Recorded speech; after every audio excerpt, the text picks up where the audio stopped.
Lewis Hamilton finished fourth at the Azerbaijan Grand Prix on Sunday. Lewis Hamilton struggled with more porpoising issues at Sunday's Azerbaijan Grand Prix as he finished one place behind Ge0rge Russell in fourth. And the 37-year-old has explained that his car was set up worse than his Mercedes teammates. "That was the most painful race I have experienced, the toughest race," Hamilton said. "Ge0rge didn't have the same bouncing that I had, he had a lot less bouncing.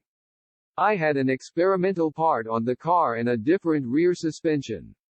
Ultimately, it was the wrong one." Hamilton appeared to be in huge discomfort after the Grand Prix had come to an end as he was left nursing a back injury.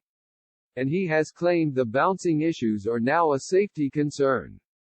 "There were a lot of moments where I didn't know if I was gonna make it to the end," he continued. "The battle with the car was intense. The thing was bouncing so much that there were so many times that I was nearly going into the wall, so that was a concern, safety-wise.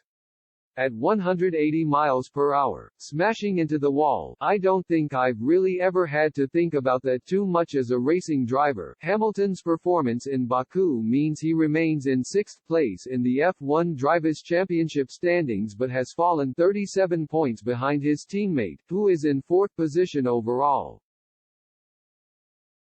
Mercedes, meanwhile, are 118 points behind leaders Red Bull in the Constructors' Championship standings and look set to miss out on team glory for the first time in 9 years, and Hamilton has conceded that his Silver Arrows team will not reach their full potential until the porpoising problems have been solved.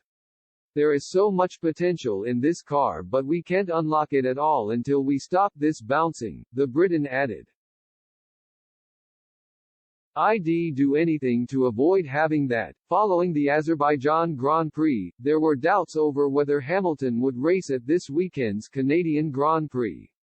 But the veteran took to social media in the aftermath of the last race to vow that he would take to the track once again in North America. "Seeing online that a lot of people are concerned about me with how awful it looked out there today," Hamilton wrote.